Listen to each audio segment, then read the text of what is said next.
তোমার আমার প্রেম পর্ব 18। কি হলো বলো? আরহানের শান্ত কণ্ঠস্বর।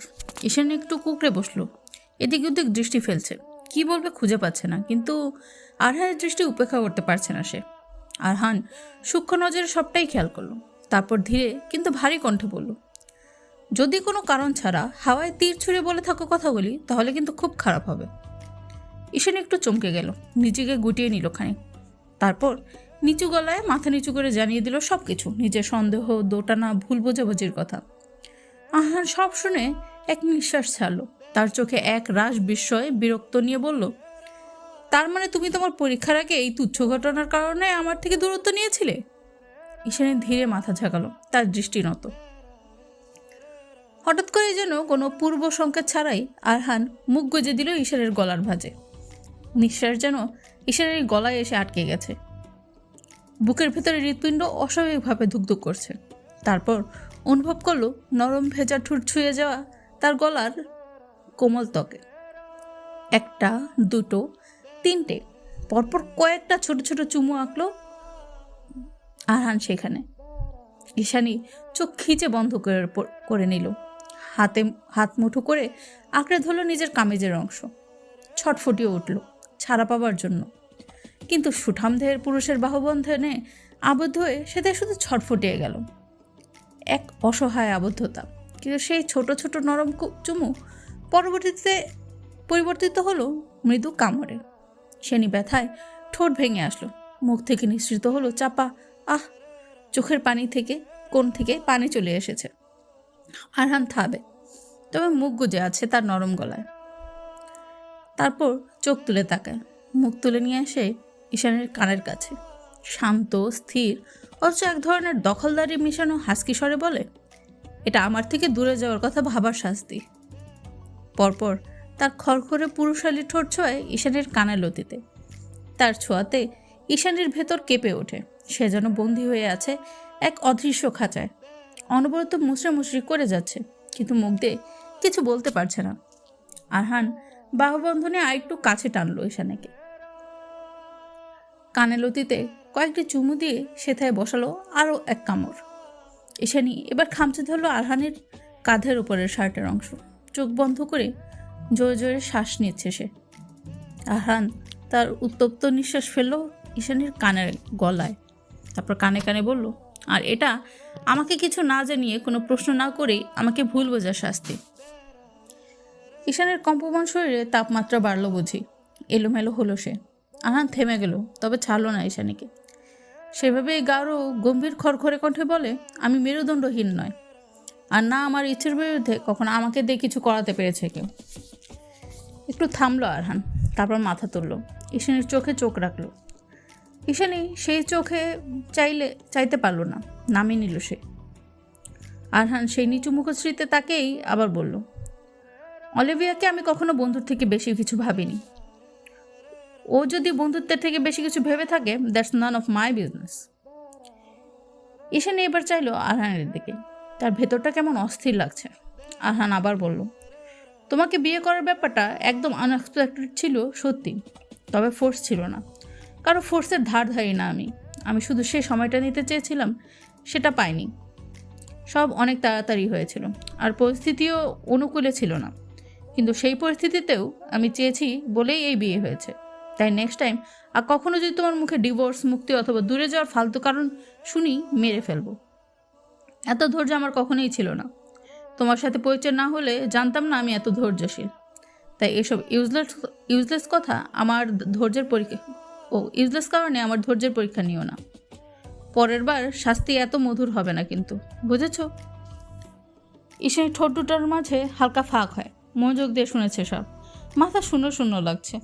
আরহানের করা প্রশ্নের সম্মোহনের মতো মাথা উপর নিচু করতে লাগলো। আরহান ঈশানীর কপালে একটা দীর্ঘ চুমু আঁকলো। ঈশানী আবেশে চোখ বন্ধ করে ফেলে। ঈশানী আরহানের বুকে হাত রেখে সরে আসে হালকা। আরহান ঠোঁট বাঁকিয়ে হাসে। আরহান এবার সিরিয়াস হয়। তারপর গম্ভীর কণ্ঠে আবার বলে, যেভাবেই হোক আমরা একটা সম্পর্কে জড়িয়েছি। আমি চাই এই সম্পর্কের সুযোগ দিতে। তোমারও সেটাই করা উচিত। নিজের জিনিস আদায় করে নেওয়া উচিত, তার প্রতি যত্নশীল হওয়া উচিত। তুমি আমার সারা জীবনের জন্য বেঁধে গেছি আমি সারা জীবনের জন্য বেঁধে গেছি এক বাঁধনে। এই বাঁধন থেকে মুক্ত হওয়ার কোনো উপায় নেই। আমি এত কথা বলছি কারণ এটাই শেষ। এরপর এসব বলবো না আর না বুঝাবো। তোমার স্বামী মান ভাঙাতে অক্ষম। নিজের মতো সব করতে পছন্দ করি, সেটা তোমার পছন্দ নাও হতে পারে। তাই আজ সব পরিষ্কার করছি। এরপরে কিন্তু এই সুযোগ আর পাবে না। ঈশানী শুধু ফ্যাল ফ্যাল করে তাকিয়ে থাকে, যেন সে বাকশূন্য হয়ে গেছে। আর এই আরহান ঈশানীকে সেভাবেই রেখে চলে যায় বাহিরে। নতুন একটি দিনের সূচনা, নতুন পরিকল্পনায় মোড়া। রোজকার নিয়ম অনুসারে আরহান উঠে পড়ে, নিজে শরীরচর্চা করে একদম ফর্মাল গেটআপে নিচে নামে হাসপাতালে যাওয়ার উদ্দেশ্যে। খাবার টেবিলে দেখা হয় জাহিদ চৌধুরীর সাথে, যার পূর্ণ মনোযোগ ও দৃষ্টি এখনও সংবাদপত্রে।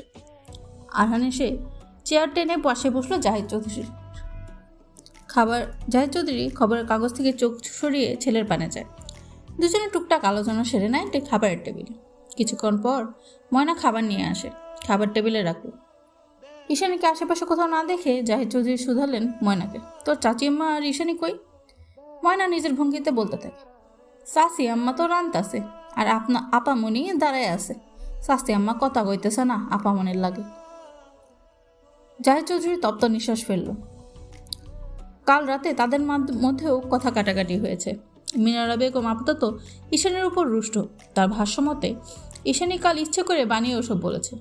জাহিদ চৌধুরী বুঝাতে গেলে উল্টো এক কথা দুই কথায় তাদেরও তর্ক বেঁধে যায়। ঈশানীকে ডেকে উঠলেন জাহিদ চৌধুরী। ঈশানী মাথা নিচু করে বেরিয়ে আসে রান্নাঘর থেকে, মুখটা লাল হয়ে আছে, দেখে বোঝা যাচ্ছে কেঁদেছে। জাহিদ চৌধুরীর ভীষণ মায়া হলো।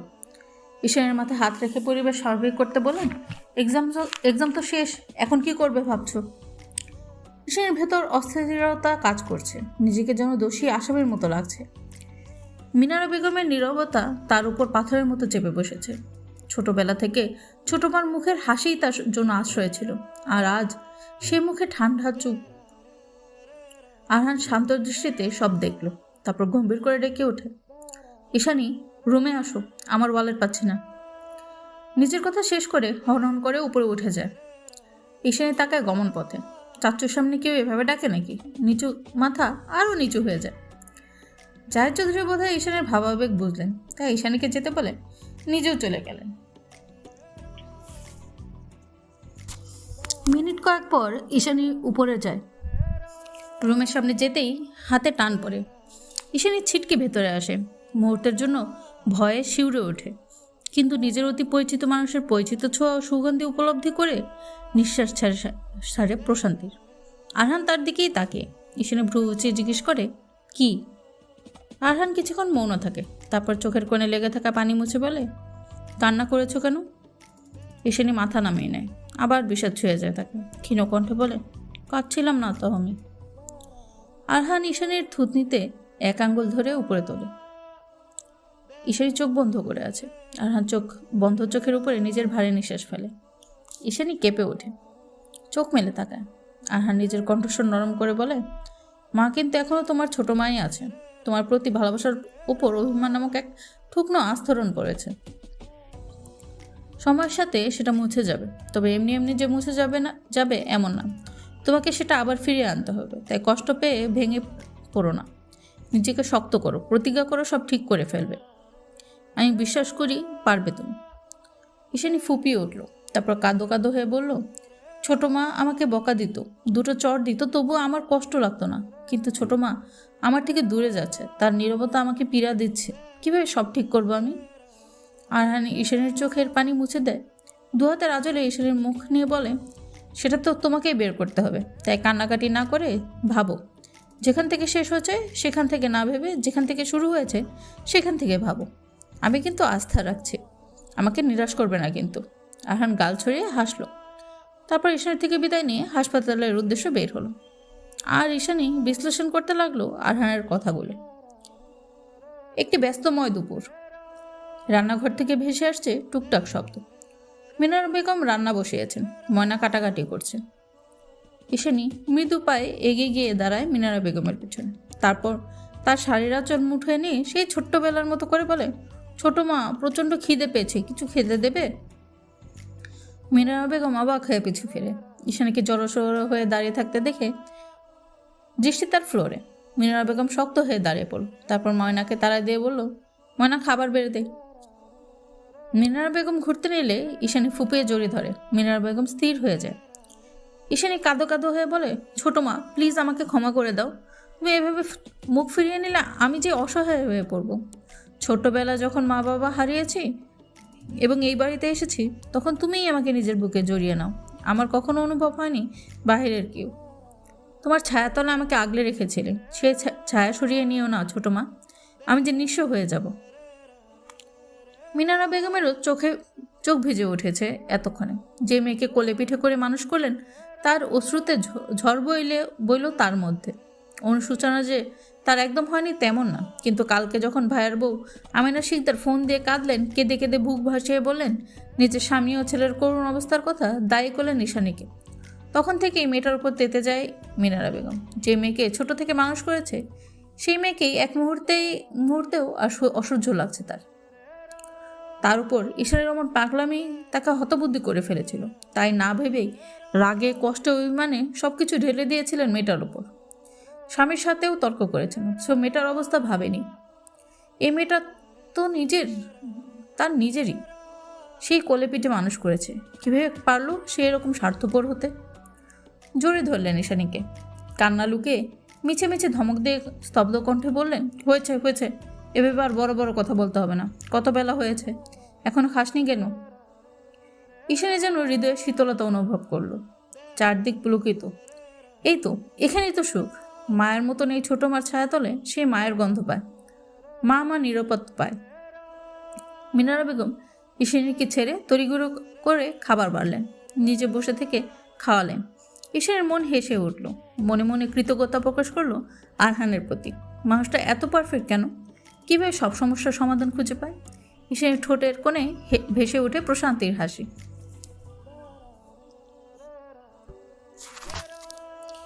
তোমার আমার প্রেম, পর্ব 19। আলো অন্ধকারের সংমিশ্রণে ধর্মীয়তে নতুন প্রহর নেমেছে। রাস্তার পাশে জ্বলে ওঠা স্ট্রিট ল্যাম্প জানান দিচ্ছে এই প্রহরের নাম সন্ধ্যা। ঈশানীর আপাতত পড়াশোনা নেই, পড়াশোনার শেষে তার সময় কাটছে অলস ভঙ্গিতে। দুপুরবেলা ছোট মার সাথে মান অভিমানের পালা শেষ হলে পুরোটা বিকাল ছোট মার গা ঘেঁষেই বসেছিল সে। একটু আগেই রুমে এসেছে, ভালো লাগছে না তার, তাই প্রকৃতির সৌন্দর্য উপভোগ করতে এক কাপ চা নিয়ে পা বাড়ায় বের কনের দিকে। কতটা সময় কেটে যায় সে যায় না। মেয়েটা দারুণভাবে আকাশপ্রেমী। আকাশ দেখতে বসলে যেন তার বাহ্যিক আর কোনো দিকে নজর যায় না, আকাশ তার নিজস্ব ঠিকানা। ঘেমিনে ফিরে আসে আরহান, এসে রুমে কাউকে দেখতে পায় না, সে ভ্রুক্ষেপেও করে না। ময়না পানি নিয়ে আসলে আরহান প্রশ্ন করে, তোর আপামনি কোথায়? ময়না প্রত্যুত্তর করার আগে ব্যালকনি থেকে বেরিয়ে আসে ঈশানী, এসে জিজ্ঞাসা করে, আপনি কখন এলেন? আমি তো ব্যালকনিতেই ছিলাম। ময়না চলে যায়। আরহান ঈশানীকে একবার দেখে নেয়, তারপর প্রত্যুত্তর করে, মাত্রই এসেছি। তারপর হাতের ইশারায় ঈশানীকে কাছে ডাকে। ঈশানী মৃদু পায়ে এগিয়ে যায়। আরহান টেবিলের উপর আঙ্গুল দিয়ে ইশারা করে তাকাতে ঈশানী দেখতে পায় বিশাল বড় একটা ব্যাগ। ঈশানী প্রশ্নোত্তর দৃষ্টিতে চায় আরহানের পানে। আরহান নিচেই এগিয়ে যায়, ব্যাগের ভিতর থেকে একে একে বের করে অ্যাডমিশনের বইগুলো। তারপর ঈশানীর দিকে তাকিয়ে বলে, গায়ে হাওয়া লাগিয়ে বেরালে তো হবে না, পড়তে হবে, ঢাকা বিশ্ববিদ্যালয়ে চান্স পেতে হবে, না হলে আমি ডাক্তারি ছেড়ে একটা রিক্সা কিনে সেটা চালাবো, তখন তুমি হবে রিক্সাওয়ালার বউ। ঈশানী ফিক করে হেসে ফেলল, চোখ মুখ উজ্জ্বল হলো। এগিয়ে গিয়ে বইগুলো তুলে খুলে খুলে দেখলো, তারপর চোখে তৃপ্তি ও অবাকের সুরে বলল, আপনি কি করে জানলেন আমি ঢাকা বিশ্ববিদ্যালয়ে পড়তে চাই? আরহান একটু এগিয়ে গেল। ঈশানীর নাক টান দিয়ে কৌতুক স্বরে বললেন, বইয়ের মন পড়ার একটা কোর্স করেছিলাম, সেটা থেকে জানতে পারি তুমি কখন কী চাও আর কী ভাবো, বুঝেছ? আরহান শরীর দুলিয়ে ওয়াশরুমে চলে যায়। ঈশানী বোকার মতো তাকিয়ে থাকে, কথার মানে ধরতে পেরে নিজেও হেসে ওঠে, মন নেচে ওঠে খুশিতে। হৃদয়ে যেন বসন্তের হাওয়া লেগেছে, আর সে যেন সেই হাওয়াই তুলে তালে তালে দুলছে। আরহান শাওয়ার নিয়ে বেরিয়ে আসেন, দেখতে পায় ঘরের কোথাও মেয়েটার ছায়াও নেই। মাথা মুছতে মুছতে ব্যালকনির দিকে পা বাড়ায়, সেখানটায় টাওয়েল নেড়ে দিয়ে ঘরে প্রবেশ করতেই দেখে ঈশানী কফি নিয়ে দাঁড়িয়েছে। আরহান উন্মুক্ত শরীরে ছিল। হঠাৎ করে ঈশানী আরহানকে এই অবস্থা দেখে অপ্রস্তুত হয়, চট করে ঘুরে দাঁড়ায়। হটকারিতে সামান্য চা তার হাতের উপর পড়ে, জ্বলে ওঠে জায়গাটা। ঈশানী কুকিয়ে ওঠে। আরহান ঈশানের কণ্ঠস্বর শুনেই এগিয়ে আসে। লোকটা তখনও খালি গায়ে। ঈশান এবার চোখ বন্ধ করে মৃদু চিৎকার দিয়ে বলে, কিছু পরে নিন দয়া করে। আরহান ভ্রু কুচকে তাকায়, হাত বাড়িয়ে টি শার্ট পরে নেয়। তারপর ঈশানের দিকে তাকাতে তাকাতে বলে, ঈশানীকে তাকাতে বলে, তার হাত থেকে কফির মগ নিয়ে টেবিলে রাখে। ঈশানীকে বিছানায় বসিয়ে দিয়ে বার্নার ক্রিম এনে লাগিয়ে দিতে দিতে বলে, এভাবে চিৎকার করার কি আছে, আর অপ্রস্তুত হওয়ারই কি আছে? তোমারই জিনিস দেখেছো, শুধু সময়ের আগে দেখে ফেলেছো, এই আর কি। তবে ব্যাপার না, এক সময় অভ্যস্ত হয়ে যাবে। কি বল? ঈশানী শির দ্বারা সোজা হয়ে বসলো। লজ্জায় মরি মরি মুখ লাল হয়ে ওঠে তার। মাথা নুইয়ে ফেলো, কান দিয়ে যেন গরম ধোঁয়া বের হচ্ছে। মনে মনে ভাবছে, লোকটার দিন দিন কেমন লাগাম ছাড়া হচ্ছে। হুটহাট কাজকর্ম আর লজ্জা দিতে দিতেই আমাকে মেরে ফেলবে বোধ হয়। আরহান ঈশানীর প্রতিক্রিয়া গভীর চোখে খেয়াল করলো। মেয়েটা ভালো হিমশিম খেয়েছে বলে আর ঘাটালো না। অন্য প্রসঙ্গে টেনে এনে বলল, কালকে থেকে তোমার কোচিং শুরু। সকালের শিফটে তোমার ক্লাস 11টা থেকে। বাড়ির গাড়ি করে যাবে, বাড়ির গাড়ি করে চলে আসবে। এদিকে সেদিকে বান্ধবীর 3 দিনের বয়ফ্রেন্ডের সাথে দেখা করতে গেলে পা ভেঙে বসিয়ে রাখবো, বুঝেছ? শীতল ধমকিতে খানিক কেঁপে উঠলেও বেশ লজ্জা পেল। এভাবে বলার কি আছে? সে কি সবসময় যায় নাকি? ওই দিনে তো প্রথমবার গেল। এসব ভেবেই নিজেই ভেঙচি কাটলো। আরহান এক ভ্রু উঁচিয়ে জিজ্ঞেস করলো, কি ব্যাপার, গালি দিচ্ছ আমায়? ঈশানী দ্রুত মাথা ডানে বামে করলো, তারপর তাড়া দিয়ে বললো, দ্রুত খেতে চলুন, ছোটো মা ডাকছে। ঈশানী দৌড়ে দরজা পর্যন্ত গেল, গিয়ে থেমে পিছনে ঘুরে তাকে মিষ্টি হেসে বলল, ধন্যবাদ আপনাকে। আপনার জন্যই আমি আমার ছোটো মাকে ফিরে পেয়েছি। খেতে আসুন। আরহান হেসে ওঠে। তার নিজেকে এখন সুখী মানুষ মনে হচ্ছে, একজন পরিপূর্ণ মানুষ। খাবার টেবিলে খেতে বসেছে সকলে। মিনার বেগম খাওয়া থামিয়ে স্বামীর দিকে চাইলেন। স্বামীর সাথে তার মান অভিমান এখনও কমেনি। তপ্ত নিঃশ্বাস ফেলে এবার ছেলের দিকে চাইলেন। তারপর বললেন, আয়রাকে দেখতে যাওয়া উচিত। মেয়েটাকে দেখি না অনেক দিন, তার উপর আবার মেয়েটা আমার অসুস্থ। আরহান খেতে খেতেই নিরুত্তাপভাবে বলে, বাবাকে বলো কাল তোমায় নিয়ে যাবে, আমার কাল কাজ আছে। জায় চৌধুরী নিঃসুপে খেয়ে যাচ্ছেন। মিনারা বেগম খাবারের দিকে চোখ দিয়ে বলেন, জিজ্ঞেস করো তাকে তার সময় হবে কিনা। আরহান ঠোঁটে আসা হাসিটুকু বহু কষ্টে আড়াল করলো। তারপর গম্ভীর হয়ে বলল, তুমি নিজেই জিজ্ঞেস করে নাও। আমার খাওয়া শেষ, আমি যাচ্ছি। যাওয়ার আগে ঈশানকে বলে গেল কফি নিয়ে যেতে। ঈশানী একবার ছোটো মার দিকে তাকাচ্ছে, একবার চাচুর দিকে। তারপর ছোটো মার উদ্দেশ্যে বলে, মনে হয় না চাচুর সময় হবে। ছোটো মা, তুমি আর আমি যাবো বরং আর উপকে আনতে। জায় চৌধুরী ভাতিজির দিকে তাকালেন, মনে মনে আওড়ালেন বিচ্ছু একটা। খাবার শেষে উঠে দাঁড়িয়ে বললেন, কাল বিকেলে তৈরি হয়ে থাকতে বলো। ঈশানী এটো থালা বাসন নিতে নিতে বললেন, আমাকে কি তোমার ডাকবাক্স মনে হয় চাচু, যে কথা চিঠি প্রেরকের মতো কথা প্রেরক হব? নিজেদের কথা নিজেরা বলো, আমার অনেক কাজ আছে, ঘুমও পেয়েছে। হাই তুলতে তুলতে চলে গেল ঈশানী। রয়ে গেল মিনারা বেগম আর জাহিদ চৌধুরী নিশ্চুপে। কিছুক্ষণ চলল এই নীরবতা। নীরবতা ভেঙে দুজনেই একসাথেই বলে উঠল, কাল বিকেলে। দুজনেই থেমে গেল। জাহিদ চৌধুরী হেসে ফেলেন। মিনারা বেগম মাথা নিচু করে হাসলেন। জাহিদ চৌধুরী মিনারা বেগম মাথায় হাত বুলিয়ে নরম কণ্ঠে বলেন, এই বয়সে যখন তুমি আসো তখন তোমার বয়স কতই বা হবে, 15 বা 16 বোধ হয়। আর বাবা খুঁজে খুঁজে চৌধুরী বাড়ির জন্য হীরের টুকরো এনেছিলেন। তার বিশ্বাস ছিল তুমি একমাত্র যে কিনা চৌধুরী বাড়িকে, আমাদের 2 ভাইকে একসাথে বেঁধে রাখতে পারবে। তুমি পেরেছ। যখন জাকির মারা গেল, ঈশানীকে নিয়ে একটু সংশয়ে ছিলাম আমি, তুমি কিভাবে নেবে মেয়েটাকে, আপন করে নেবে কিনা, এরকম নানা প্রশ্নে জর্জরিত ছিল আমার অন্তর। কিন্তু আমার সকল ধারণা ভুল করে দিয়ে তুমি ঈশানীকে আগলে নিলে। আয়রা থেকে কখনো ওকে ভিন্ন নজরে দেখোনি, এটা আমি গ্যারান্টি দিয়ে বলতে পারবো। আমার ভেতরেটা ভরে গিয়েছিল সেদিন। আমি নতুন করে আমার সহধর্মিনীর প্রেমে পড়েছিলাম সেদিন। মিনা একটু দম নিলেন জাহিদ চৌধুরী। মিনারা বেগমের চোখে পানি, মাথা নিচু। জাহিদ চৌধুরী এবার বললেন, যেদিন সবাই ঈশানীকে লাঞ্ছনা দিল, বাজে কথা বললো, সেদিনও তুমি ওকে আগলে রেখেছিলে। কিন্তু হঠাৎ করেই বিপক্ষ চলে গেলে আরহানের বিয়ে সাথে নেই। তোমার কি মনে হয় আমাদের ঈশানীর বউ হিসেবে খারাপ? ওকে তো তুমিই মানুষ করেছো। নিজের শিক্ষার উপর কি তোমার ভরসা ছিল না? আবার কালকের তোমার করা আচরণে আমি কষ্ট পেয়েছি না। আমার এই সংসার, আমার জগৎ, ছেলে মেয়ে সব তোমার নিজের হাতে গড়া এসব। তুমি যদি নিজের অস্তিত্বে প্রশ্ন তোলে লোকে কি বলবে বলে, আমাদের কি উচিত? বাবা মা হয়ে মেয়েটার পাশে থাকা না? মেয়েটার অবস্থা দেখেছিলে কাল? মিনারা বেগম এবার ফুপিয়ে উঠলেন, কান্নারত কণ্ঠে বললেন, আমি নিজেও অনুতপ্ত। মেয়েটার সাথে আমি অন্যায় করেছি জানি, কি করব বলো? মায়ের মতো আদর দিয়ে যে ভাইকে মানুষ করেছি তার কষ্ট সয়নি, তাই তো নিজের মেয়েকে কষ্ট দিয়ে ফেলেছি। আমাকে ক্ষমা করে দাও। জাহিদ চৌধুরী জোরে ধরলেন নিজ স্ত্রীকে। মিনারা বেগমও আঁকড়ে ধরে কেঁদে উঠলেন ব্যাকুল হয়ে। রান্নাঘর থেকে নিজের চোখ মুছে স্বাভাবিকভাবে বেরিয়ে আসে ঈশানী। তারপর তড়িঘড়ি করে চোখে আঙ্গুল দিয়ে বলে, আমি কিন্তু কিচ্ছু দেখিনি, সত্যি দেখিনি কিছু আমি। দুই দিকে দুজনে ছিটকে সরে যায় মিনারা বেগম আর জাহিদ চৌধুরী। মিনারা বেগম লজ্জায় মাথা নামিয়ে ফেলে। জাহিদ চৌধুরী নিজেও লজ্জা পায়, ভাতিজিকে সামনে এমন অবস্থায় পড়তে হবে ভাবেনি।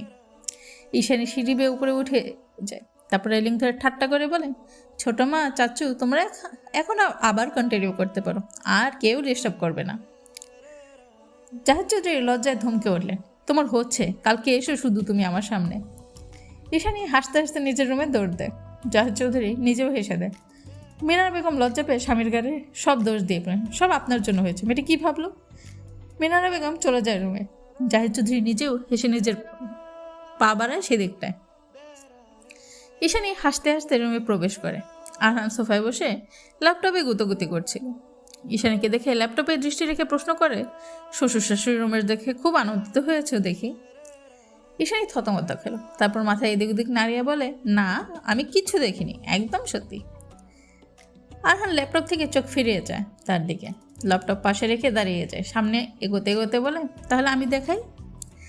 ঈশানী কথার ইঙ্গিত বুঝতে পেরে আর 1 মিনিটও দাঁড়ায় না, ভো দৌড় দেয় ওয়াশরুমের দিকে।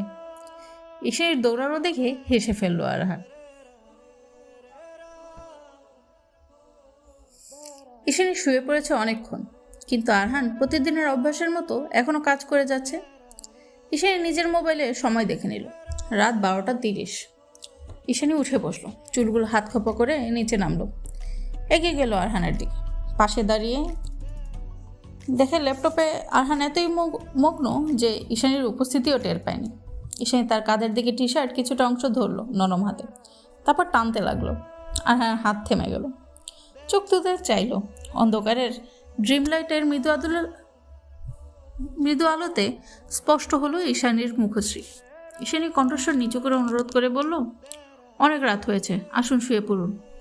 আরহান আবার দৃষ্টি ল্যাপটপে রাখলো, কিবোর্ডে হাত চালালো ব্যস্ত অঙ্গিকে। কাজ করতে করতেই বলল, তুমি গিয়ে ঘুমিয়ে পড়ো, আমার একটু দেরি হবে। ঈশানী গেল না, আবার টানাটানি করতে লাগলো আরহানের কাঁধের জামার অংশ। আরহান এবার ল্যাপটপ বন্ধ করে উঠে দাঁড়ালো, তারপর বলল, কি মিহি ঈশানী? ঈশানী মিহি আদুরে কণ্ঠে বলল, আসুন ঘুমাবেন, বাকি কাজ কাল করবেন। আরহান একটু ঝুঁকলো ঈশানীর মুখের নিকটে, তারপর ফিসফিসিয়ে বলল, কি ব্যাপার, স্বামী ছাড়া ঘুম আসছে না বুঝি? ঈশানী লজ্জায় মিয়ে গেল, কিন্তু নড়ল না জায়গা থেকে। লজ্জা মাখা মুখ নিচু করে আরও দৃঢ় ও অধিকারী কণ্ঠে বলল, আসুন, অনেক রাত হয়েছে। আরহানের এককাল হেসে উঠল। ঈশানীর মুখের উপর নরম নিঃশ্বাস ফেলে সোজা হয়ে দাঁড়ায়, আড়মোড়া দিয়ে বলে, বউ যখন চায় তখন তাই হোক, সব কাজ পরে, আগে বউয়ের ইচ্ছা, চলেন মহারানী। ঈশানী আবার লজ্জা পেল, মাঝে মাঝেই সে নিজেই ভেবে পায় না এত লজ্জা কোথা থেকে আসে তার। আবার পরক্ষণেই ভাবে, এই লোকের কথা লজ্জা না পেয়ে উপায় আছে। আরহান ঈশানীর হাত ধরে নিয়ে যায় বিছানায়, দুজনে পাশাপাশি শুয়ে, কিন্তু তাদের মাঝে দূরত্ব। আরহানের বোধ সেই দূরত্ব পছন্দ হলো না। ঈশানীকে ডেকে বলল, ঈশানী, আমার বুকে না ভীষণ ব্যথা করছে, কেমন ভারী লাগছে। ঈশানী অস্থির হয়ে পড়ে, তৎক্ষণাৎ উঠে বসে এগিয়ে আসে আরহানের দিকে, অস্থির আতঙ্কিত কণ্ঠে বলে, কি হয়েছে, কিসের ব্যথা, কোথায় ব্যথা করছে? আরহান ঈশানীর হাত ধরে বুকের বাম পাশে রেখে বলল, এইখানে। ঈশানী আরেকটু এগিয়ে দেয় মাথা, অন্ধকারে দেখার চেষ্টা করে। তখনই আরহান ঈশানীর হাত টান দিয়ে বুকের মাঝে ফেলে তার মাথা। ঈশানী ঘটনার আকস্মিকতায় অবাক ও নির্বাক। আরহান ঈশানীর মাথা বুকে চেপে রেখে বলে, এবার ভালো লাগছে, আর ব্যথা নেই। ঈশানী ছটফটিয়ে ওঠে, মাথা তোলার চেষ্টা করলে আরহান চেপে ধরে, তারপর গম্ভীর ও স্থির হয়ে বলে, তুমি যাও না, বিবাহিত পুরুষদের বউ বুকেটা ঘুমালে হার্টের সমস্যা হয়, জেনে শুনে নিজের স্বামীকে অসুস্থ বানাতে চাচ্ছ, তুমি তো ভারী বদমহিলা। আরহানের এমন নাটকীয়তা দেখে নিঃশব্দে হেসে উঠল ঈশানী, সর্বাঙ্গে বিদ্যুৎ বয়ে যাচ্ছে যেন। শিহরণ জাগানো অনুভূতিকে লুকিয়ে ঈশানী কণ্ঠে একটু অবাকতার রেশ এনে বলো, আপনি কি নকল ডাক্তার? এসব উদ্ভট রোগের ব্যাপারে পড়েছেন কোথায়? আরহান এবার ঈশানের মাথা ছেড়ে কোমরে হাত রাখলো। কোমরে চাপ প্রয়োগ করে নিজের দিকে আরেকটু এগিয়ে নিয়ে আসলো। তারপর দু হাতে জড়িয়ে ঘুমন্ত কণ্ঠে বলল, তুমি বড্ড কথা বলো, ঘুমতো। ঈশানী আর কিছু বলল না। দম বন্ধ করা অনুভূতি নিয়ে জড় বস্তুর মতো পড়ে রইল আরহানের বক্ষস্থলে। পেটে যেন হাজারো চড়ুই পাখি উড়ে বেড়াচ্ছে। শরীর জুড়ে অন্যরকম শিহরণ দিয়ে ঈশানী বাকি রাতটা না ঘুমেই দেখে গেল সামনে অতি সুপুরুষকে, একান্ত নিজের সুপুরুষকে। তোমার আমার প্রেম পর্ব 20। দিগন্তে নতুন সূর্য উদয় হয়েছে। সকালের শান্ত নির্মল আবহাওয়ায় মাঝে মাঝে ভেসে আসছে পাখির কলরবে। যদিও শহরাঞ্চলে যান্ত্রিক কোলাহলে পাখির সেই স্বতঃস্ফূর্ত আওয়াজ হারিয়ে গেছে অনেক আগে। ঈশানের চোখ কখন লেগে গেছে সে টেরই পায়নি। ঘুমটা একটু হালকা হতেই নড়ে উঠল সে, কিন্তু নড়তে পারল না। আটকে গেল কারো বাহু বন্ধনে। সকাল সকাল এক শিশির অনুভূতি ছুঁয়ে গেল ঈশানের সর্বাঙ্গে। এক পলক চাইল ঘুমন্ত মানুষটার মুখ পানে। খুঁটিয়ে খুঁটিয়ে অবলোকন করলো মুখের প্রতিটি অংশ, সরু নাক, চওড়া কপাল, লালচে কালচে মতন ঠোঁট, গালের ওপর খোঁচা চাপদারি, সবই নীরবে অবলোকন করলো সে। ঈশানের মনে হলো তার সামনে এক ঘুমন্ত পুরুষটি সবচেয়ে সুদর্শন। এই পুরুষটির দিকে অপলক তাকিয়ে থাকা যায় আজীবন। কোনো ক্লান্তি যেন ছুঁতে পারবে না তাকে। ঈশানী ঢোক গিলল একটা, তারপর আরহানের হাত সরিয়ে ওঠার চেষ্টা করলো। আরহান ঘুমের মধ্যে আরো নিবিড়ভাবে জড়িয়ে নিল ঈশানীকে। ঈশানী একটু থেমে গেল। 2 মিনিট পর আস্তে আস্তে সরে আসলো, কিন্তু তার আগেই পিছন থেকে খপ করে ধরে ফেললো তার হাত। ঘুম জড়ানো আবেশী কণ্ঠে বলল, সকাল সকাল বলকে রেখে কোথায় যাচ্ছেন ম্যাডাম? ঈশানী পিছু চাইল না, সেভাবেই কোনো রকম বলল, ছাড়ুন, উঠবো আমি। আরহান ছাড়ল না, বরং টান দিয়ে ঈশানীকে শুইয়ে দিল এবং সে আচ্ছন্ন হয়ে হলো তার উপরে। ছোট ছোট ফোলা ফোলা চোখ নিয়ে গিলে নিল ঈশানীর সকালের কোমল স্নিগ্ধ আবেশিত মুখটি। তারপর ফিসফিসিয়ে বলল, সকাল সকাল তোমার এই মুখ দেখা আমার জন্য কাল হয়েছে ঈশানী। ঈশানী বুঝলো না কথার মানে, চেয়ে রইল অবুজের মতো। আরহান এবার আরেকটু কাছে ঘেঁষলো, তারপর আরও ফিসফিসিয়ে উচ্চারণ করলো, একটু অভদ্র হই। ঈশানী কেঁপে উঠল। আপনি নিজের 2 হাত চলে গেল আরহানের বুকের উপর, ঠেলে সরাতে চাইল তাকে। লোকটা সরলে তো যেন ঘাঁটি বেঁধে বসে আছে সেখানে। তাকে সরানো এখন পৃথিবীর সবচেয়ে মুশকিল কাজের একটা। ঈশানী তাকালো না সেই কালোমণির গভীর চোখে। এদিক সেদিক তাকে হাঁসফাঁস করতে লাগলো। আরহান ঈশানীর 2 হাত সরিয়ে বিছানায় চেপে ধরল। ঈশানী ছটফটিয়ে উঠল, পা দাপাদাপি শুরু করলো। আরহান নিজের মুখ নামিয়ে নিল ঈশানীর মুখের নিকটে। ঈশানীর দাপাদাপি হঠাৎ থেমে গেল। চোখ দুটো আপনা আপনি বন্ধ হয়ে গেল যেন। ঠোঁট জোড়া তীর তীর করে কাঁপছে, নিঃশ্বাস যেন আটকে গেছে ভেতরে। আরহান সবটা খেয়াল করলো, চাপা মুচকি হাসলো, ঠোঁট বাড়িয়ে গভীর চুমু খেলো তার কপাল। ঈশানী চোখ খুলে চাইল, 2 চোখের মিলন ঘটল। ন্যানো সেকেন্ডের ব্যবধানে পুরোশালী খড়খড়ে অধর আঁকড়ে ধরল একজোড়া গোলাপি নরম কাঁপন্ত অধর। হুট করে আসা আক্রমণে এখানে বিহাল হয়ে পড়ে রয়, খামচে ধরে বিছানার চাদর। গাঢ় থেকে গাঢ় হয় অধরের স্পর্শ। আরহান যেন মেতে উঠল ঈশানের অধরের উন্মাদনায়। ঈশানী কোনো প্রতিক্রিয়া করার আগে তার নিঃশ্বাস আটকে এলো। মনে হচ্ছে মরে যাবে, কিন্তু লোকটার ছাড়ার নাম নেই। ঈশানী মরার মতো শক্ত হয়ে পড়ে রইল। বেসামাল হলো, বেহাল হলো, ছন্নছাড়া হয়ে গেল তার সকল কিছু। আরহান আরও কয়েক সেকেন্ড পর ছাড়ল ঈশানীর অধর। ঠোঁট জোরে আলগা করে ভারী নিঃশ্বাস নিয়ে কোনো রকম বলল, ব্রিথ। ঈশানী জোরে জোরে শ্বাস নিচ্ছে। এক ঝটকায় আরহানকে ফেলে দৌড়ে ওয়াশরুমে চলে যায় সে। ঠোঁট কামড়ে হেসে উঠে আরহান। এক হাত বুকে দিয়ে সোজা হয়ে শুয়ে রইল। সকালে সেই ঘনিষ্ঠ সময়টুকুর পর ঈশানী আর সামনে আসেনি আরহানের। সেও আর বেশি ঘাটায়নি, রেডি হয়ে চলে গেছে হাসপাতালে। ঈশানীর মরি অবস্থা। যতবার সকালের দৃষ্টিটুকু চোখে ভাসছে, একাই লজ্জা পাচ্ছে, আবার একাই হাসছে, আবার একাই মুখ ঢেকে ফেলছে। মিনারা বেগম আর জাহিদ চৌধুরী তৈরি হয়ে বের হয়েছে আয়রাকে দেখতে যাবে। ঈশানীকে বসে থাকতে দেখে মিনারা বেগম বললেন, ইস্যু খেয়ে তারপর যাবি কোচিংয়ে, আর গাড়ি ছাড়া যদি গিয়েছিস তাহলে মার খাবি। ঈশানী নিজেকে স্বাভাবিক করলো, তারপর ছোটো মাকে বললো, হ্যাঁ হ্যাঁ বুঝেছি, ও ছোটো মা আর অপুকে নিয়ে আসবে না? মিনারা বেগম বললেন, গিয়ে দেখি আগে মেয়েটার কি খবর, সাবধানে যাস তুই। তারপর ময়নাকে ডেকে কাজের আদেশ দিয়ে চলে গেলেন তারা। ঈশানীও চলে গেল তার রুমে কোচিংয়ের জন্য তৈরি হতে। ঈশানী একটা মিষ্টি গোলাপি কালারের 3 পিস পরেছে, কোমর সমান লম্বা লতানো চুলগুলো বেনি করে নিয়েছে, নিজে একটু বেবি পাউডার আর একটা লিপ গ্লোজ দিয়ে তৈরি হয়ে নিয়েছে। বের হওয়ার পূর্ব মুহূর্তে কল লাগালো মিথিলাকে। 2বার রিং হতেই ধরে ফেললো সে। ঈশানী মন খারাপ করে বলল, মিথি, তুই কোন কোচিংয়ে ভর্তি হয়েছিস? আমরা যে আলাদা হয়ে গেলাম। মিথিলা হাই তুলতে তুলতে বলে, জামাইয়ের সাথে সারাদিন রোম্যান্স না করে আশেপাশেও তো খোঁজ নিয়ে রাখতে পারিস। আমি আর তুই যে একই কোচিংয়ে সেটা তোর সুদর্শন বর বলেনি বুঝি। ঈশানী কিঞ্চিত খেকিয়ে উঠল, পর মুহূর্তে প্রফুল্ল হয়ে বলল, তুই আর আমি একসাথে? সত্যি বলছিস? মিথিলা প্রত্যুত্তর করল, তোর বরই তো কাল কল দিয়ে সব খোঁজ খবর নিয়ে তোকে আর আমাকে দুজনকে ভর্তি করিয়েছে। ঈশানীর মুগ্ধ বিমোহিত হলো, লোকটা এত ভালো কেন? কোনো উত্তর পায় না, তবে হৃদয় জুড়ে প্রশান্তি ছুঁয়ে যায়। ওপাশ থেকে মিথিলার খসখসে আওয়াজে ধ্যান ভাঙে। মিথিলা বলে, এসব বাদ দাও, তুমি আসো তাড়াতাড়ি, তোমার সাথে আমার বোঝাপড়া আছে। ঈশানী প্রথমে বুঝলো না, পরে বুঝতে পেরে ঢোক গিলল। মেয়েটা তো সব জেনে গেছে, নিশ্চয়ই আজ ভীষণ ঝাড়বে। ঈশানীকে কিছু বলার সুযোগ না দিয়ে কল কেটে দেয় মিথিলা। ঈশানী বেরিয়ে পড়ে কোচিংয়ের উদ্দেশ্যে। আরহান সবেমাত্র সকালের রাউন্ড শেষ করে এসেছে ক্যাবিনে, নিজের চেয়ারে শরীরটা এলিয়ে দিয়েছে। তখনই তার অ্যাসিস্ট্যান্ট এসে জানায় একটি সুইসাইড পেশেন্ট এসেছে, আর্জেন্ট। আরহানও উঠে দাঁড়ায়, স্টেথোস্কোপটা গলায় পেঁচিয়ে বেরিয়ে পড়ে।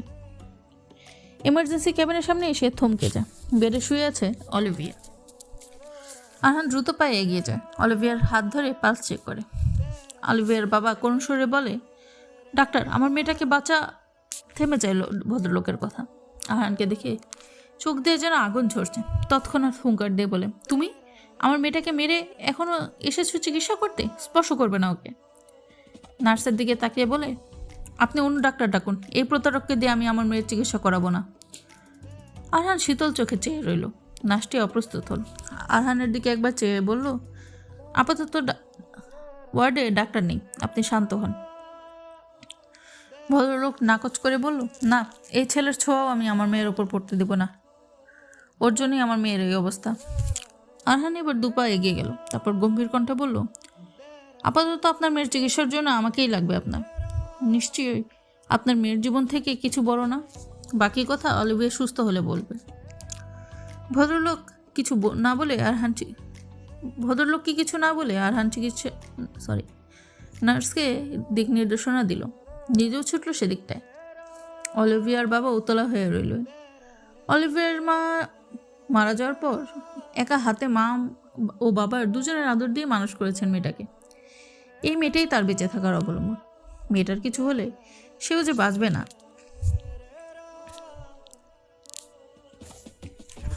আজ কোচিংয়ের ওরিয়েন্টেশন ছিল, কোনো ক্লাস হয়নি, শুধু শিক্ষার্থীদের ফুল দিয়ে বরণ করেছে। সম্মানিত শিক্ষকগণ শিক্ষার্থীদের অনুপ্রেরণা দিচ্ছে, দিক নির্দেশনা দিয়ে আয়োজন শেষ করেছে। ওরিয়েন্টেশন প্রোগ্রাম শেষ হলে একে একে বের হয় সকলে। মিথিলা ঈশানীর হাত ধরে এক সাইডে নিয়ে আসে। তারপর শুরু হয় মেয়েটার নির্যাতন। যা নয় তাই বলে ঈশানীকে বকতে থাকে। ঈশানী বাধ্য বিয়ের মতনই মাথা নিচু করে থাকে। তারপর মিথিলাকে শান্ত করে একে সব কিছু বলে। সব শুনে অবাকে শেষ পর্যায়ে মিথিলা। রনির উপর রাগ বাড়ে তার, ইচ্ছা মতো গালাগালি করতে থাকে। জড়িয়ে ধরে ঈশানীকে। ঈশানী হেসে ফেলে, কিন্তু উপরে ঝাঁঝালো কণ্ঠে বলে, হয়েছে, আর নাটক করবি না। এতক্ষণ বকে এখন এসেছে জড়িয়ে ধরতে, দূরে থাক মহিলা। মিথিলা ছাড়লো না, সেভাবেই চোখ টিপে বলো, কেন রে, জামাই জড়িয়ে ধরলে এখন খুব মজা লাগে তাই না? আমি ধরলে কি কাটা লাগে? এই বল না, কি করেছিস বরের সাথে? ঈশানী লজ্জায় মূর্ছা গেল। মিথিলাকে ঝাড়ি দিয়ে এগিয়ে গেল গাড়ির দিকে, হাত দিয়ে টাটা দিয়ে চলে গেল বাড়ির উদ্দেশ্যে।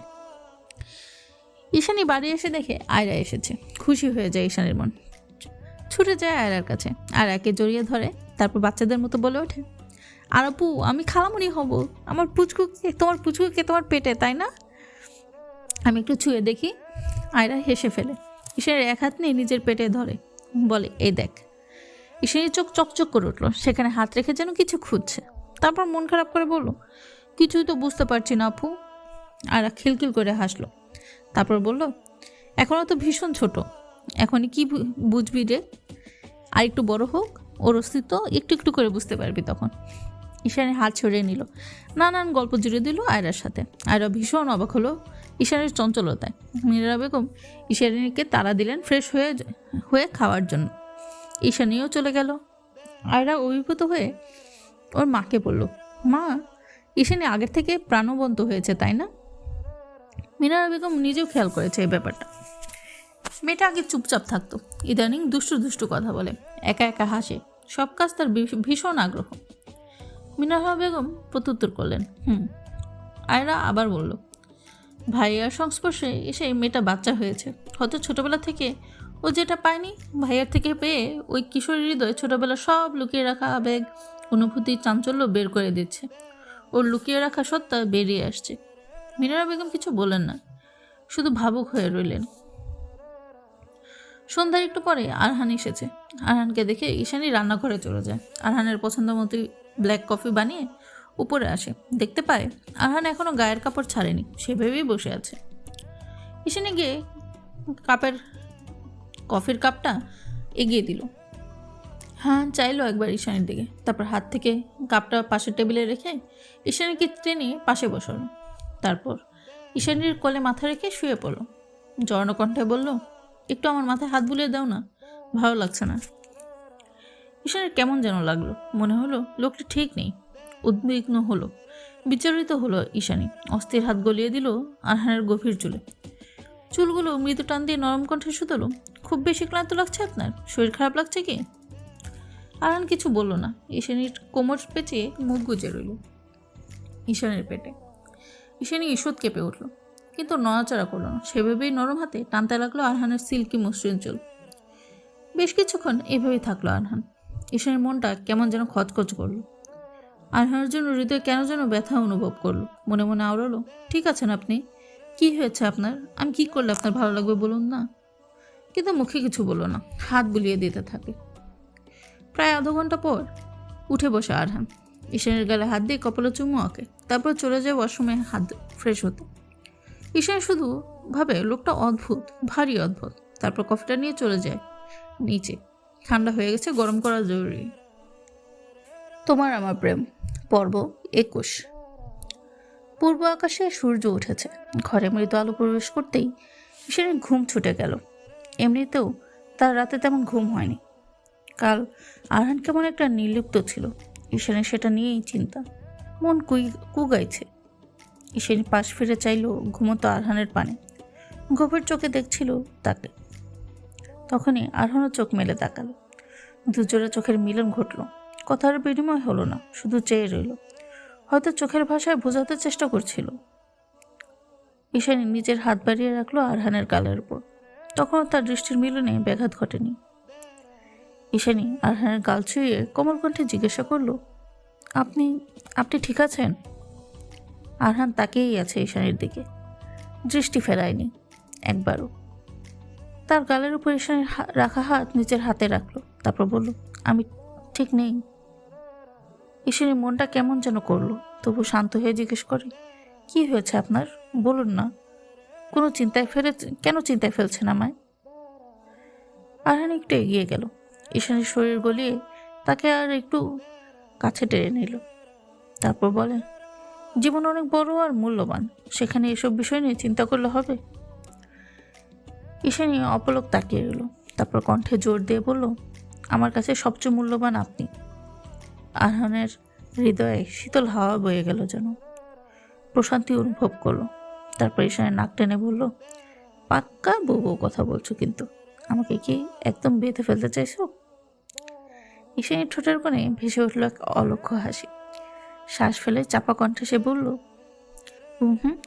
নিজেকে ডুবিয়ে দিতে চাইছি সেই অচিন্ত বন্ধনে, যেখান থেকে ফেরার আর কোনো পথ থাকে না। চোরাবালির মতো নীরবে নিঃশব্দে একবার যে পথ ধরি, আর ফিরে আসা না। আরহান অপলক চেয়ে রইল। বাচ্চা মেয়েটার ভারী কি কথায় বিস্ময় হলো। আরহান কিছু না বলে জড়িয়ে নিল ঈশানীকে, গভীরভাবে আবদ্ধ করল নিজের বক্ষস্থলে। আরহান হাসপাতালে এসেছে মিনিট 30 হবে। অলিভিয়াকে অবজারভেশনে রাখা হয়েছে, এখনো জ্ঞান ফিরেনি। আরহান বেরিয়েছে রাউন্ডে। তখনই চেঁচামেচির আওয়াজ কানে আসলো তার। আরহান গুরুত্ব দিল না, নিজের কাজ করে যাচ্ছে। কিছুক্ষণ পর একজন নার্স এসে জানালো অলিভার সেন্স এসেছে আর সে পাগলামি করছে। আরহান সেদিকটাই গেল। অলিভিয়া কাঁদছে আর জিনিস ছুঁড়ছে আর চিল্লিয়ে বলছে, কেন বাঁচালে আমায়? আমি বাঁচতে চাই না। যে জীবনে আরহান নেই সেই জীবন চাই না আমার। আমি কিভাবে ওকে সহ্য করব অন্য কারোর সাথে? কেন বাঁচালে আমায়? আমি মরতে চাই, মেরে ফেলো আমায়। অলিভিয়ার বাবা আনোয়ার সিদ্দিক মেয়েকে বোঝানোর জন্য এগিয়ে গেলেন দুপা।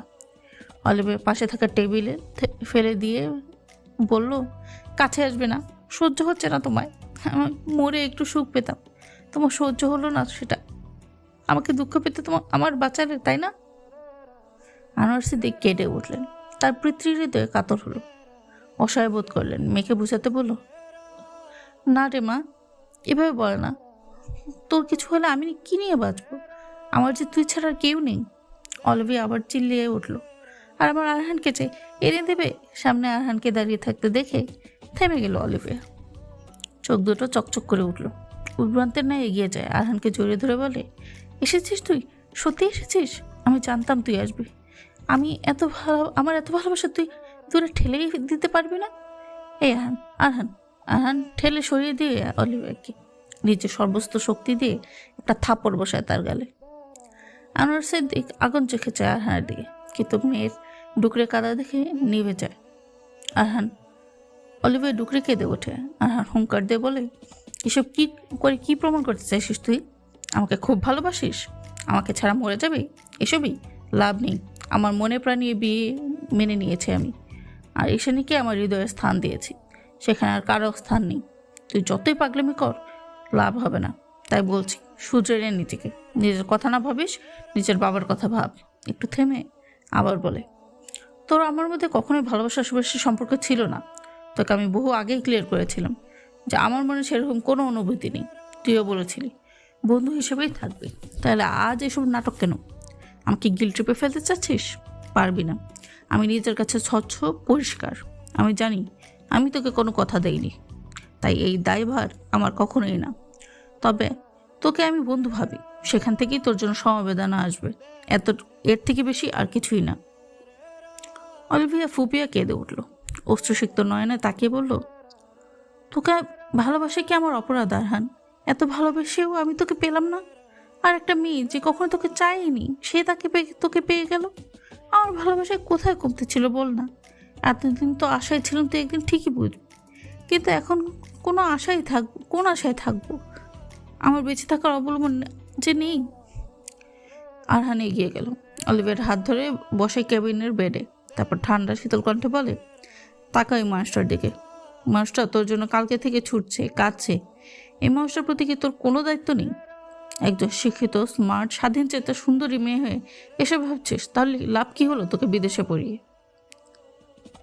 অলিভিয়া তাচ্ছিল হাসি হেসে বলল, তারপরে তোকে পেলাম না। এই স্মার্ট, শিক্ষিত, প্রতিষ্ঠিত দিয়ে কী করবো?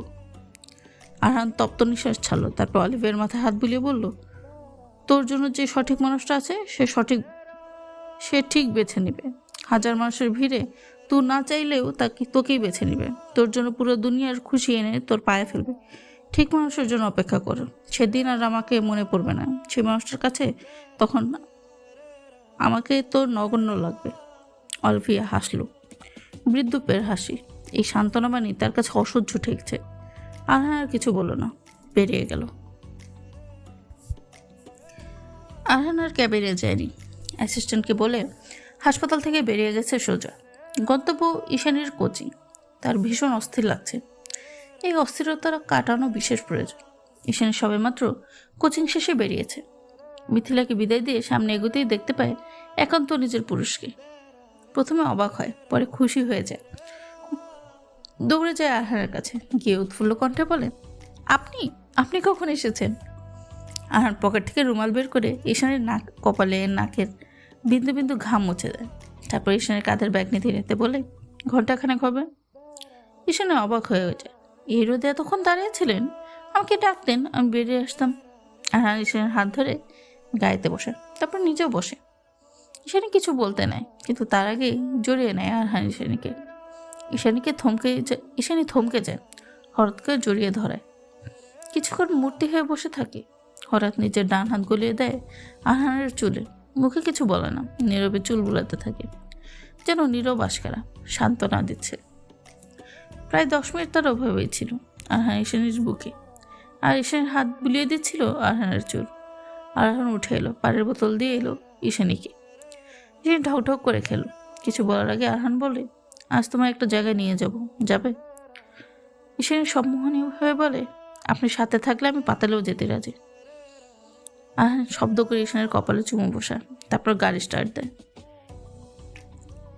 মিথিলায় রাস্তায় দাঁড়িয়ে আছে প্রায় 30 মিনিট হবে।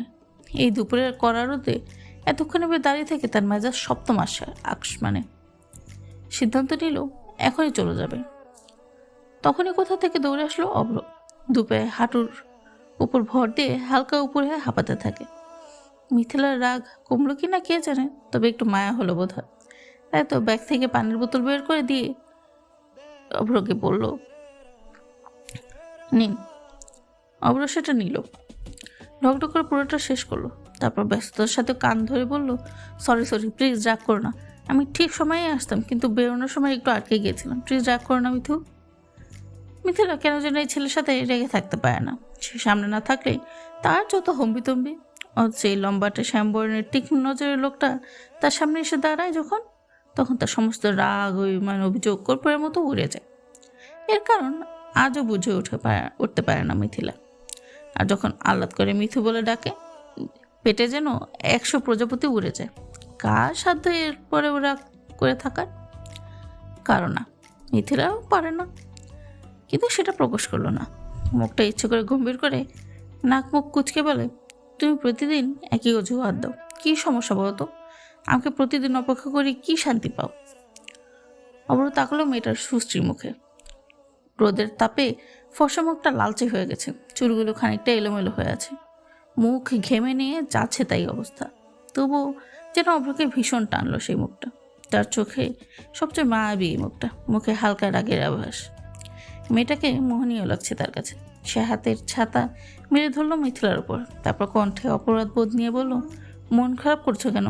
আর হবে না সত্যি, এখন চলো তো, এদিকে কি রোদ দেখেছ? বলে হাতের ইশারায় রিক্সা ডেকে মিথিলাকে উঠিয়ে দিয়ে নিজে উঠে বসলো।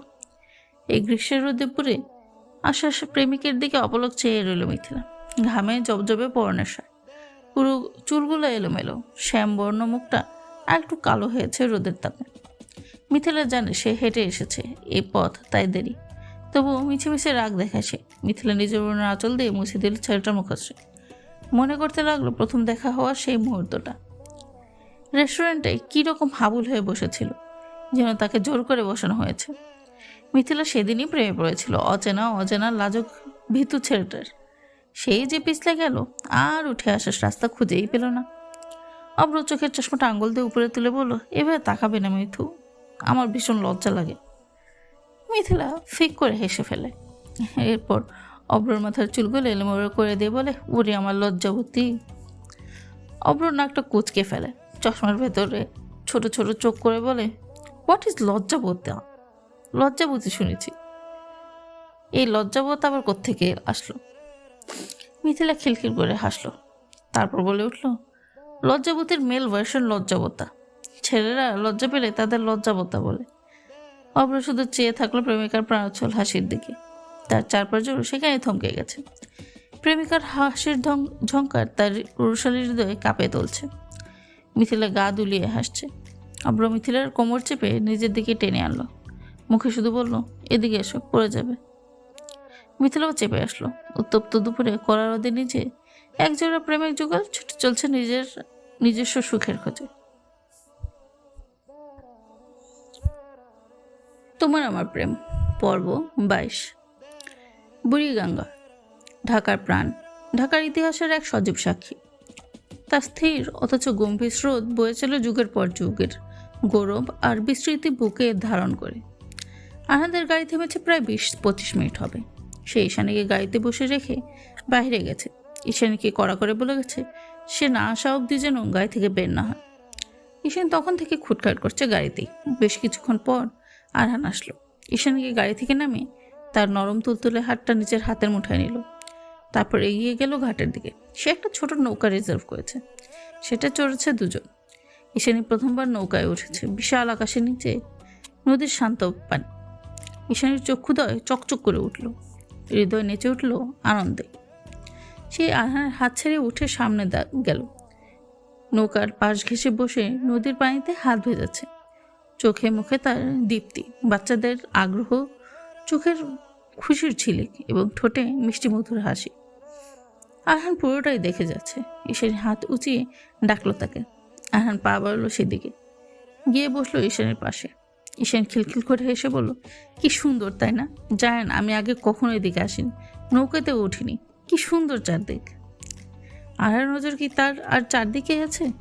তার সবটুকু নজর দৃষ্টি সামনে বসা প্রাণছল মেয়েটার দিকে। হাসলে দুকাল দুদিকে ছড়িয়ে যাচ্ছে, চোখ দুটো ছোট হয়ে যাচ্ছে, সাথে দুলে উঠছে ছোট্ট শরীরটা। আরহার কেন যেন তৃষ্ণা পেল। ঈশানী তখন থেকে এটা ওটা দেখাচ্ছে আর জিজ্ঞেস করে যাচ্ছে, এটা কি, ওটা কি, এটা এখানে কেন, এরকম নানা ধরনের প্রশ্ন নাস্তানুবোধ করছে আরহানকে। কিন্তু আরহান একটু বিরক্ত হচ্ছে না, হাসি মুখে সবকিছুর উত্তর দিচ্ছে, সতর্ক নজরে খেয়াল রাখছে। ঈশানকে টেনে পানি থেকে দূরে আনছে। কিন্তু মেয়েটা আজ বড্ড অবাধ্য হয়েছে, ছুটে যাচ্ছে বারবার পানির দিকে, আকাশ দেখছে। আরহান ঈশানীকে না জেনে বেশ কয়েকটা ছবি তুলেছে তার। প্রায় ঘন্টাখানেক থেকে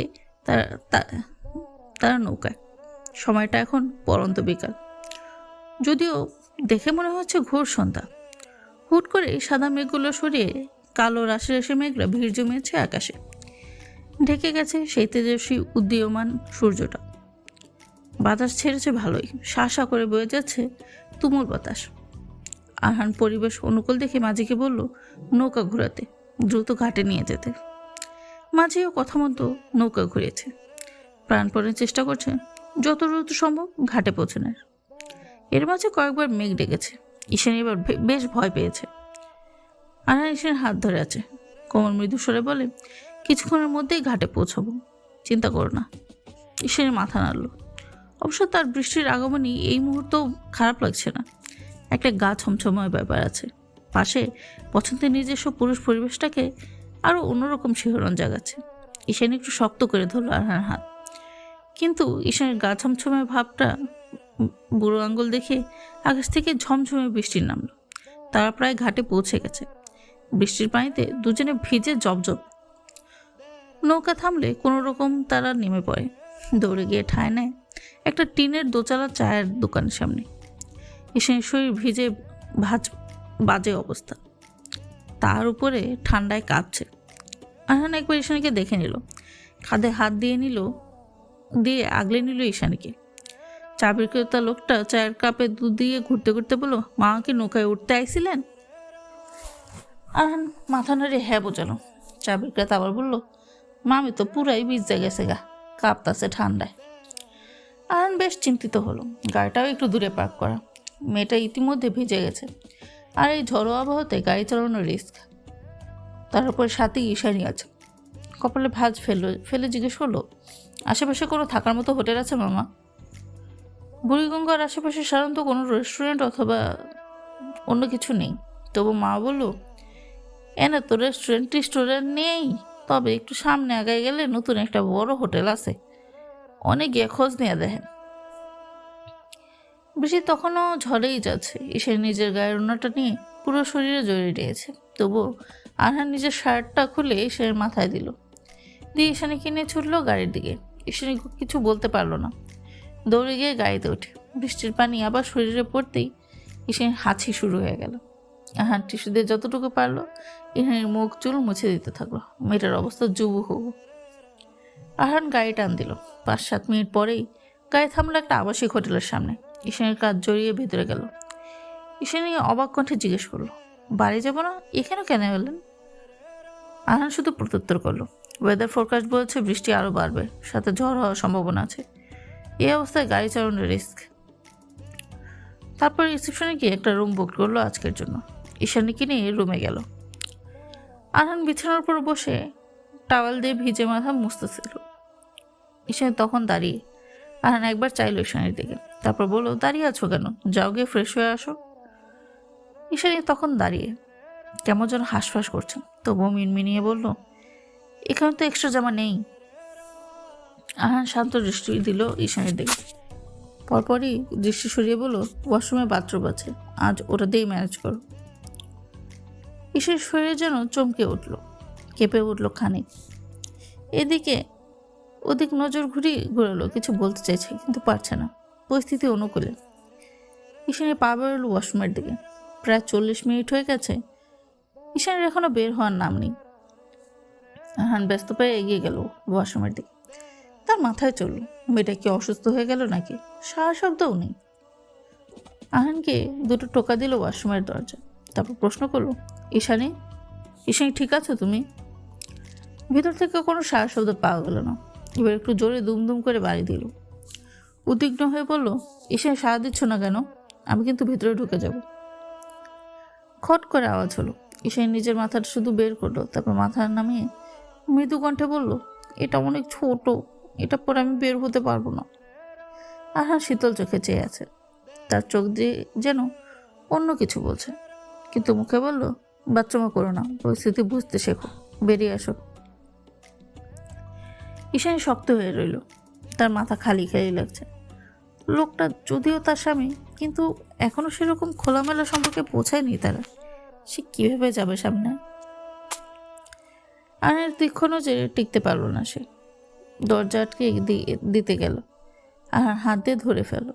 ঈশানের হাত ধরে বাইরে নিয়ে আসলো। বাথরুমটা ঈশানের হাঁটু পর্যন্ত এসে ঠেকেছে। গলাটা ভি শেপ ও লম্বা হওয়ায় বুকের অনেক দূর পর্যন্ত এসেছে। আর শরীরের রক্ত সঞ্চালন দৃঢ় হলো যেন, হৃদস্পন্দন বেড়ে গেল, গলাটা যেন শুকিয়ে আসছে। একটা শুকনো ঢোক গেল সে। ঈশানী লজ্জায় হাঁসফাঁস করছে, শরীরে যেন জড়িয়ে নিয়েছে সে। সেভাবেই দাঁড়িয়ে পা দিয়ে খুঁটে যাচ্ছিল মেঝে। গাল দুটো লজ্জায় মেদুর হয়ে যায়। নিজের দিকে দৃষ্টি দিয়ে তার সেদিকেই তাকিয়ে বলে, আমার। আর কিছু বলতে পারে না। আর এক হাত ঈশানের কোমরে আর এক হাত ঈশার মাথার পেছনে আঁকড়ে ধরে ঈশানের অধর জোড়া। হঠাৎ আক্রমণে ঈশানের দু কদম পিছিয়ে যায়, দেয়ালে ঠেকে পেট, সাথে পিছিয়ে যায় আরহানও। তবুও অধর চুম্বনে ব্যাঘাত ঘটায় না।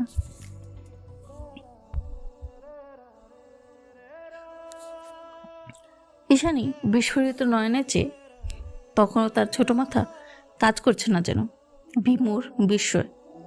আরহান যেন নিজের মধ্যে নেই আজ, বেসামালভাবে ছুঁয়ে যাচ্ছে ঈশানীর দেহ। ঈশানী ছটফটিয়ে উঠল। আরহান ছাড়ল না, হাতের বাঁধন শক্ত করলো, গভীর করলো চুম্বন। প্রায় মিনিট 5 পর আরহান অধরদ্বয়ের মাঝ দিয়ে একটু ফাঁক করলো।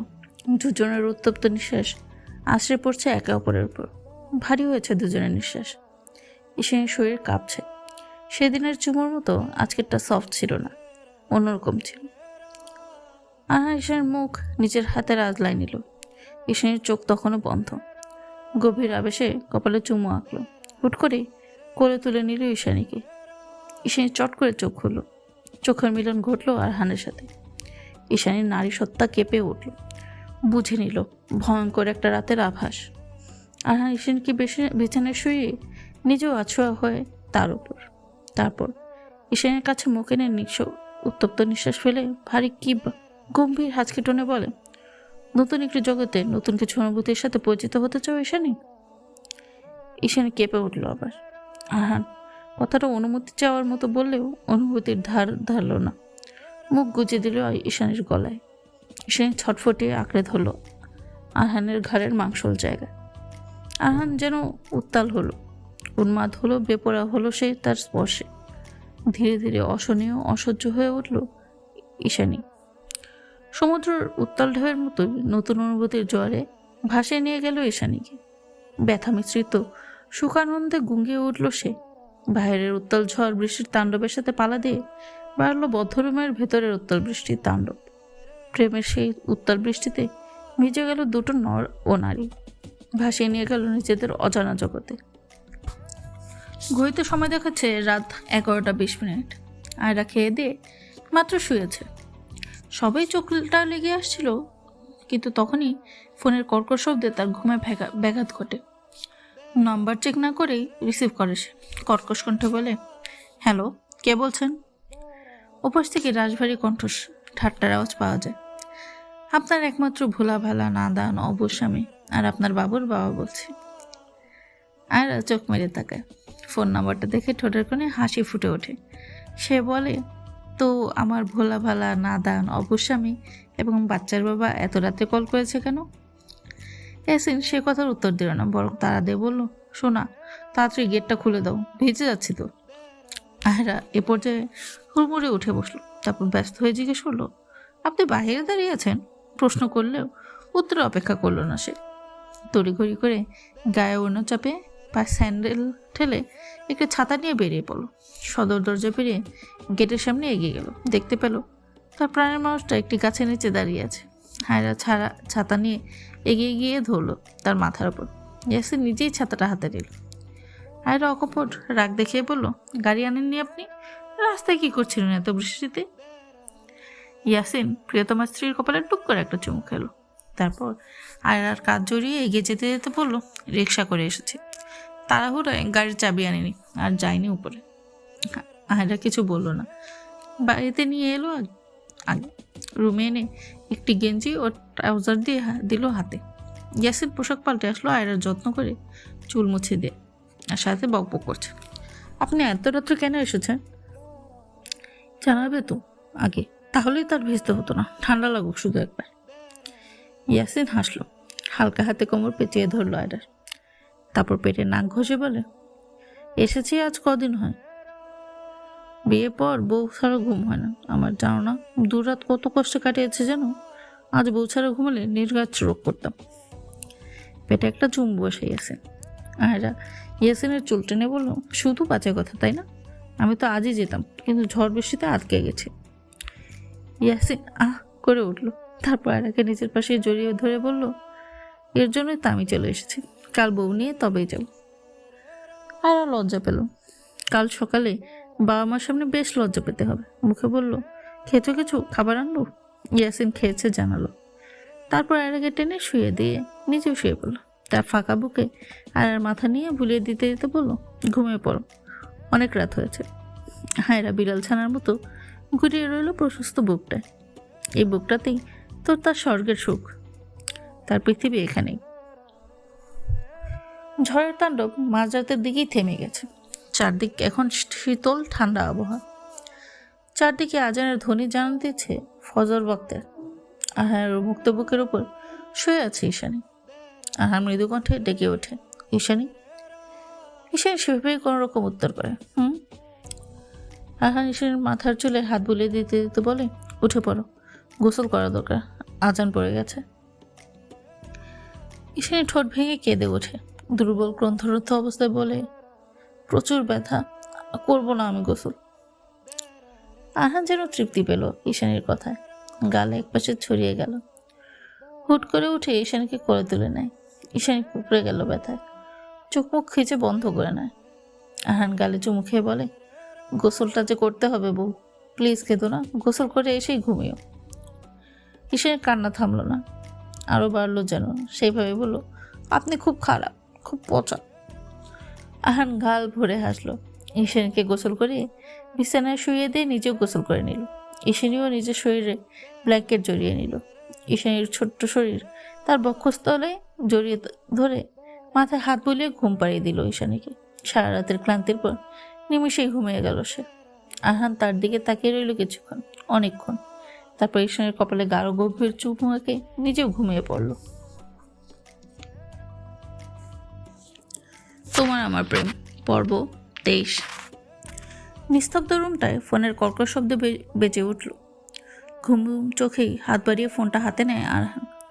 স্ক্রিনে চোখ বুলিয়ে দেখে তার অ্যাসিস্ট্যান্ট কল দিয়েছে। সে রিসিভ করে ঘুম জড়ানো ভারীকে কণ্ঠে বলল, হ্যালো। ওপাশ থেকে কিছু বলা হলে তার উত্তরে শুধু ছোট করে বলল, বিকালে অ্যাপয়েন্টমেন্ট রাখো। কলটা কেটে গেল। আরহান সময়টা দেখে নিল, সকাল 10:38। ফোন রেখে নজর দিল ঈশানীর উপর। মেয়েটা এখনো ঘুমে কাবো। তারই বাহুবন্ধনে কিছুক্ষণ তাকিয়ে থাকলো, তারপর মৃদুস্বরে আদর করে ডাকলো, ঈশানী, ঈশানী। ঈশানী ঘুমের মধ্যে একটু নড়েচড়ে উঠল, তবে ঘুম ভাঙল না, আবার তলিয়ে গেল। আহানের ঠোঁটের কোণে মৃদু হাসি। আবার ঈশানীর কানে কাছে আদরে নরম কণ্ঠে বলে, এই বউ, বউ শুনছো বউ? ঈশানী চোখ মেলে যায়, সামনে তার নিজস্ব পুরুষ। হুট করে কাল রাতের ঘনিষ্ঠ রোমাঞ্চকর মুহূর্ত ভেসে ওঠে তার চোখে। লজ্জায় মরি মরি হয়ে সে পুরুষটার বুকেই মুখ লুকায়, যে তাকে ভাসিয়ে নিয়ে গেছিল লজ্জার সাগরে। আহান শরীর দুলিয়ে হেসে ওঠে, যেন সে জানে ঈশানীর লজ্জার কারণ। তারপর বলে, বউ উঠে পড়ো, আমাদের বেরোতে হবে। ঈশানী হু বলে ওয়াশরুমে চলে যায়। ফ্রেশ হয়ে তারপর তৈরি হয়ে একেবারে বের হয়। আরহান ফ্রেশ হতে চলে যায়। বের হয়ে দেখে ঈশানী আয়নার সামনে দাঁড়িয়ে। আরহান গিয়ে পিছনে জড়িয়ে ধরে। ঈশানী কাঁদো কাঁদো মুখ করে নিজের গলার দিকে আঙুল তাক করে বলে, কি করেছেন দেখুন তো, আমি বাইরে কিভাবে যাব? ছোট মা চাচুদাকে কি ভাববে বলুন তো? আরহান ঈশানীর ঘাড়ে নাক ঘষে বলে, ভাববে তাদের নাতি নাতনি আসার সময় হচ্ছে। ঈশানীর গাল দুটো লজ্জায় রাঙা হলো। এই লোকের মুখে কিছু আটকায় না। আরহান আবার বলল, যাওয়ার সময় মলম কিনে দেবো, লাগিয়ে নিলে চলে যাবে। ঈশানী ঘাড় কাত করলো। সকালে নাস্তা করে তারা বেরিয়ে পড়ে। বাড়িতে পৌঁছাতে পৌঁছাতে তাদের দুপুর গড়িয়ে যায়। গিয়ে দেখা আয়রা চলে গেছে, তার সাথে আর দেখা হয় না। তাই মন খারাপ হলো ঈশানীর। তবু সেটা বেশিক্ষণ টিকলো না। তার মনে যে এখন শতরঙা প্রজাপতি উঠছে। তার বাস এখন নতুন রঙিন দুনিয়ায়। ঈশানীর সময় কাটছে কোচিং, পড়াশোনা, স্বামীর সাথে খুনসুটি ও ছোট বানামক শাশুড়ির সাথে বিভিন্ন গল্প ও কাজ করে। এখন সে গৃহিণী হওয়ার চেষ্টা করে। আরহানের পছন্দের খাবার রান্না করে শেখে। প্রতিদিন কিছু না কিছু ট্রাই করে খাওয়ায়।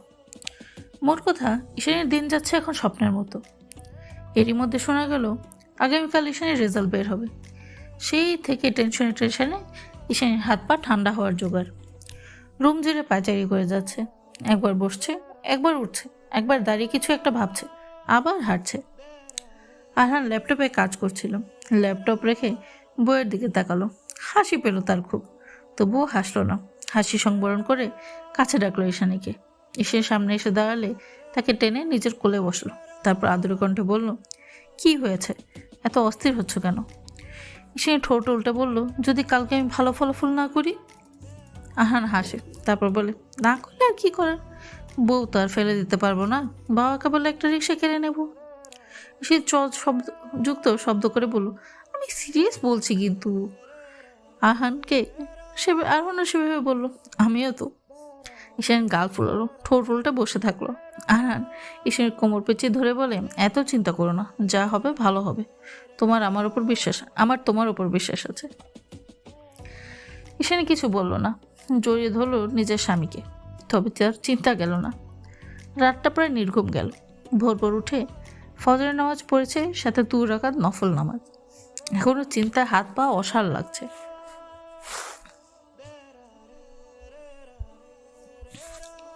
বেলা 10টার দিকে মিথিলা কল দিল। ঈশানী রিসিভ করে কিছু বলার আগেই মিথিলা কেঁদে দিল। কাঁদতে কাঁদতে বলল, এই ইস্যু, তোর বাসায় আমার জায়গা দিস প্লিজ। ঈশানী ভেবা চেকা খেলো, মাথায় কিছুই ঢুকলো না। অবাক হয়ে প্রশ্ন করলো, কি হয়েছে, এভাবে বলছিস কেন? কান্নার হিরিক বাড়ল মিথিলার। আবার বলল, বাবা বলে দিয়েছে A+ না পেলে বাসায় রাখবে না, রিক্সাওয়ালা দেখে বিয়ে দিয়ে দেবে। ঈশানী ভীষণ হাসি পেল, কিন্তু পরক্ষণেই আনহার কথা মনে পড়ল। তারপর উদাস গলায় বলল, তোকে তো আঙ্কেল বলেছে, আমার বর আমায় কি বলেছে জানিস? রেজাল্ট ভালো না হলে নাকি ডাক্তারি ছেড়ে সে রিক্সা কিনবে, যাতে আমি রিক্সাওয়ালার বউ হতে পারি। মিথিলা ফিক করে হেসে ফেললো। তারপর কৌতুক করে বলল, তুই তো আমার থেকেও রিস্কে আসিস, ডাক্তার বর থেকে রিক্সাওয়ালা বর, ব্যাপারটা মন্দ না কিন্তু। ঈশানী খেকিয়ে উঠল। তারপর ধমকে বলে, বেয়াদব মহিলা, তোর বিয়ে হোক রিক্সাওয়ালার সাথে। মিথিলা শুধু খিলখিল করে হেসেছিল, পরে কল কেটে দেয়। আরহান ল্যাপটপ নিয়ে বসেছে লিভিং রুমের সোফায়। পাশেই বসে আছে জাহেদ চৌধুরী। তিনি খুবই আত্মবিশ্বাসী যে ঈশানী ভালো রেজাল্ট করবে। ইতিমধ্যে কয়েক কেজি মিষ্টির অর্ডার দিয়েও ফেলেছেন। তিনি এখন আরামসে পায়ের উপর পা তুলে বসে আছে। তার বিপরীত দিকের সোফায় বসে আছে ঈশানী, যার অবস্থা এখন প্রায় নাজেহাল।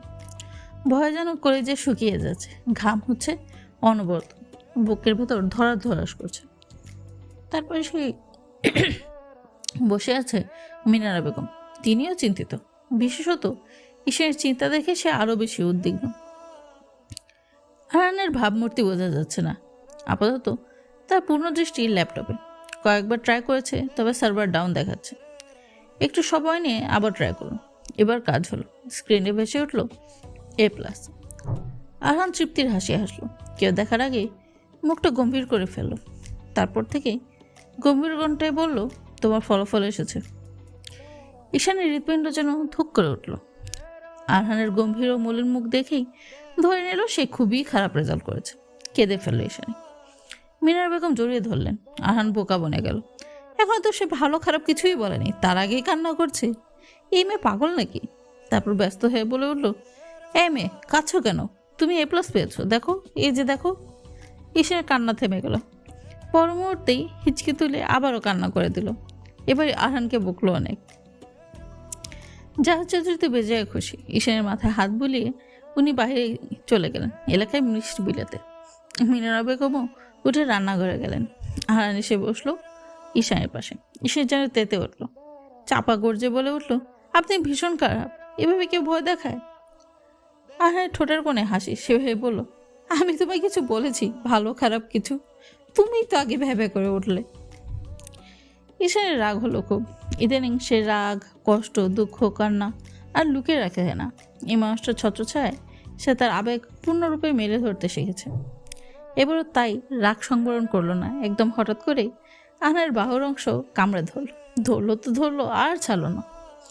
আরহান ব্যথায় চোখ বুজে নেয়, কিন্তু ছাড়ানোর চেষ্টা করে না। মিনিট 2 পরে ঈশানী নিজেই ছেড়ে দেয়। এখন তার ভালো লাগছে। কত বড় সাহস তাকে ভয় দেখানো!